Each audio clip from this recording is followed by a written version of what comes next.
House Speaker Nancy Pelosi has left Taiwan, but she promises the United States will not abandon the people there. The speaker visited the self-governing island this week, despite threats from Beijing, which considers Taiwan to be Chinese territory.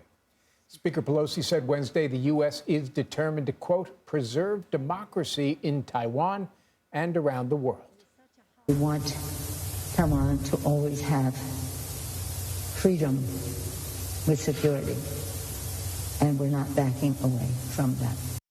In response to her visit, China issued a series of harsh statements and denounced military exercises around the island. National Security Council Coordinator for Strategic Communication, John Kirby, said on CBS Mornings earlier today, there is no reason for China to retaliate against Taiwan. We would again urge the Chinese not to escalate tensions any more than they already are, because there's no reason to. The trip is complete. It was completely consistent with our obligations under the Taiwan Relations Act and with our One China policy. So we urge the Chinese to look for opportunities to de-escalate the tensions and to keep the lines of communication open. Speaker Pelosi is the first U.S. House Speaker to visit Taiwan in more than 25 years. And joining us now, CBS News Chief White House correspondent Nancy Cordes, who's been on this story. So, Nancy, the Biden administration actively distancing itself from Speaker Pelosi's trip. Walk us through why that is.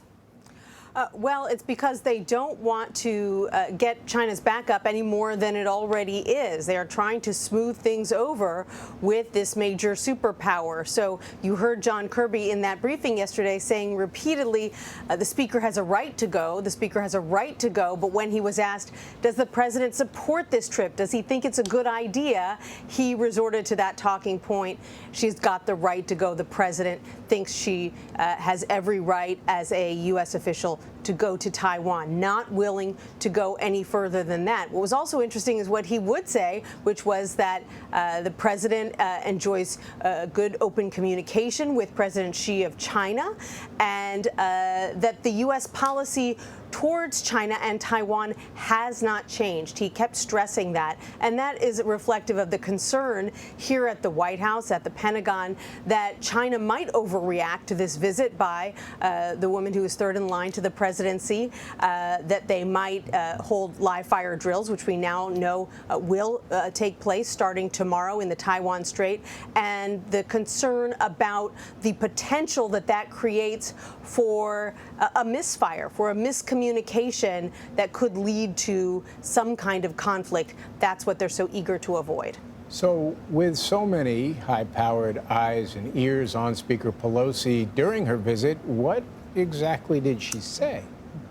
She said in a press conference this morning before leaving Taiwan that China doesn't have the right to dictate who goes to Taiwan, which U.S. officials or world diplomats go to Taiwan to show their support, and that is true. She also kind of tweaked President Xi of China. She said that there are certain insecurities on the part of the president of China right now about his own political situation that are causing him to saber rattle. That is a view that White House officials, if you talk to them in private, share.